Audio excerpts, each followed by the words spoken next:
अनुभव की कंघी। रामधन नाम का एक पुराना व्यापारी था जो अपनी व्यापारी समझदारी के कारण अच्छे से व्यापार चला रहा था। उसको कोई भी टक्कर नहीं दे सकता था। वो दूर दूर से अनाज लाकर उसे शहर में बेचता।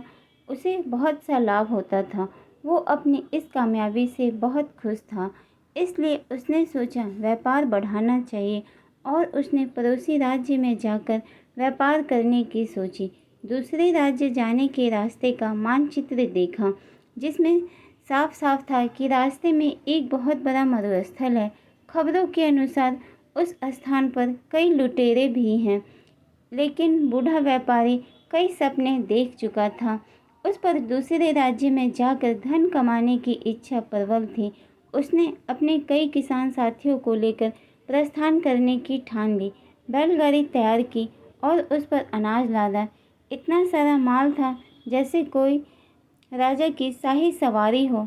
बूढ़े रामधन की टोली में कई लोग थे, जिसमें जवान युवक भी थे और वृद्ध अनुभवी लोग भी, जो वर्षों से रामधन के साथ काम कर रहे थे। जवानों के अनुसार अगर इस टोली का नेतृत्व कोई नवयुवक करता तो अच्छा होता, क्योंकि यह वृद्ध रामधन तो धीरे धीरे जाएगा और पता नहीं उस मरुस्थल में क्या क्या देखना पड़ेगा। तब कुछ नौजवान ने मिलकर अपनी अलग टोली बना ली और स्वयं का माल ले जाकर दूसरे राज्य में जाकर व्यापार करने की ठानी। रामधन को उसके चहेते लोगों ने इस बात की सूचना दी। तब रामधन ने कोई गंभीर प्रतिक्रिया नहीं दिखाई। उसने कहा, भाई, सबको अपना फैसला लेने का हक है।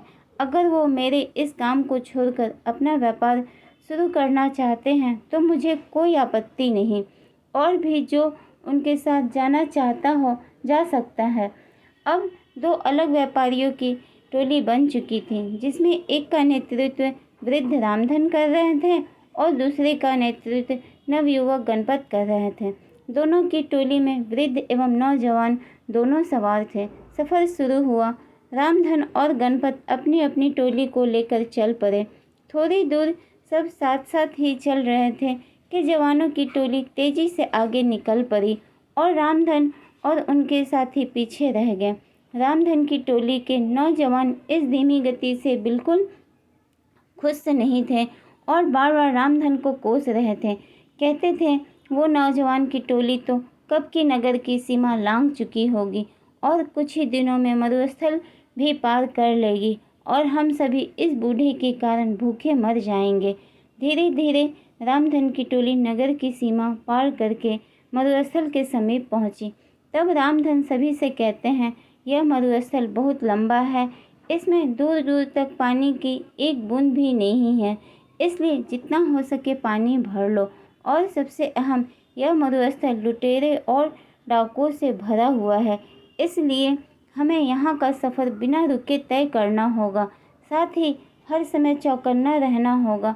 उन्हें मरुस्थल के पहले तक बहुत से पानी के गड्ढे मिल जाते हैं, जिससे वे बहुत सारा पानी संग्रह कर लेते हैं। तब उसमें से एक पूछता है, इस रास्ते में पहले से ही इतने पानी के गड्ढे हैं कि हमें एक भी गड्ढा तैयार नहीं करना पड़ा। तब रामधन मूँछों पर ताव देकर बोलते हैं, इसलिए तो मैंने नौजवानों की उस टोली को आगे जाने दिया।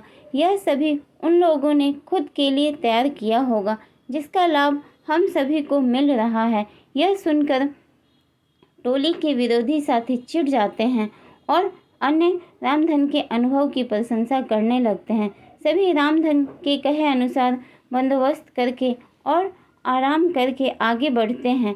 आगे बढ़ते हुए रामधन सभी को आगाह कर देते हैं कि हम सभी मरुस्थल में प्रवेश करने वाले हैं, जहाँ न पानी मिलेगा, न खाने को फल और न ही ठहरने का स्थान, और यह बहुत लंबा भी है, हमें कई दिनों भी लग सकते हैं।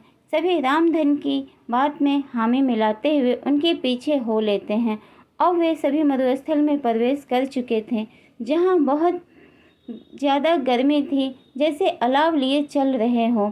आगे चलते चलते उन्हें सामने से कुछ लोग आते दिखाई देते हैं। वे सभी रामधन को प्रणाम करते हैं और हालचाल पूछते हैं। उनमें से एक कहता है, आप सभी व्यापारी लगते हो, काफ़ी दूर से चले आ रहे हैं। अगर कोई सेवा का अवसर देंगे तो हम सभी तत्पर हैं। उनकी बात सुनकर रामधन हाथ जोड़कर कह देता है, भाई हम सभी भले चंगे हैं, तुम्हारा धन्यवाद जो तुम सभी ने इतना सोचा। और वे अपने साथियों को लेकर आगे बढ़ जाते हैं। आगे बढ़ते ही टोली के कुछ नवयुवक फिर से रामधन को कोसने लगते हैं कि जब वे लोग हमारी सहायता कर रहे थे तो इस वृद्ध रामधन को क्या परेशानी है। कुछ दूर चलने के बाद फिर से कुछ लोग सामने से आते दिखाई देते हैं जिनके वस्त्र गीले थे और वे रामधन और उसके साथियों को कहते हैं कि आप सभी राहगीर लगते हो और इस मरुस्थल के सफ़र से थके लग रहे हो। अगर आप चाहो तो आपको पास के जंगल में ले चलते हैं जहाँ बहुत पानी और खाने को फल है।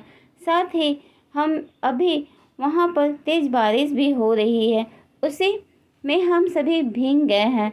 अगर आप सभी चाहे तो अपना सारा पानी फेंक कर जंगल से नया पानी भर लें और पेट भर कर आराम कर लें।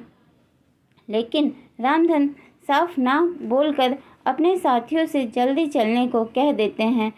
अब टोली के कई नौजवान को रामधन पर बहुत गुस्सा आता है और वे उसके समीप आकर अपना सारा गुस्सा निकाल देते हैं और पूछते हैं क्यों वे भले लोग की बात नहीं सुन रहे हैं और क्यों हम सभी पर जुल्म कर रहे हैं। तब रामधन मुस्कुराते हुए कहते हैं, वे सभी लुटेरे हैं और हमसे अपना पानी फेंकवा कर हमें निसहाय करके लूट लेना चाहते हैं और हमें यहीं मरने छोड़ देना चाहते हैं। तब वे नवयुवक गुस्से में दांत पीसते हुए कहते हैं, सेठ जी तुम्हें ऐसा क्यों लगता है। तब रामधन कहते हैं कि तुम खुद देखो इस मरुस्थल में कितनी गर्मी है। क्या यहाँ आसपास कोई जंगल भी हो सकता है। यहाँ भूमि इतनी सूखी है कि दूर दूर तक बारिश न होने का संकेत देती है। यहाँ एक परिंदे का घोंसला तक नहीं है तो फल फूल कैसे हो सकते हैं। और ज़रा निगाह उठाकर ऊपर देखो, दूर दूर तक कोई बारिश के बादल नहीं है, ना ही हवा में बारिश की ठंडक है, ना ही गीली मिट्टी की खुशबू। तो कैसे उन लोगों की बातों पर यकीन किया जा सकता है। मेरी मानो कुछ भी हो जाए अपना पानी मत फेंकना और ना कहीं भी रुकना। कुछ देर आगे चलने के बाद उन्हें रास्ते में कई नर कंकाल और टूटी फूटी बैलगाड़ी मिलती है। वे सभी कंकाल गणपत की टोली के लोगों के थे। उनमें से एक भी नहीं बचा। उनकी ऐसी दशा देखकर सभी रोने लगते हैं क्योंकि वे सभी उन्हीं के साथी थे। तब रामधन कहते हैं कि जरूर इन लोगों ने तुम्हारे जैसे ही इन लुटेरों को अपना साथी समझा होगा और इसका परिणाम यह हुआ। आज उन्हें अपना जीवन से हाथ धोना पड़ा। रामधन सभी को ढाढ़स बंधाते हुए कहा, हम सभी को यहाँ से जल्दी निकलना होगा क्योंकि वे सभी लुटेरे अभी भी हमारे पीछे हैं। प्रार्थना करो कि हम सभी सही सलामत यहाँ से निकल जाएं।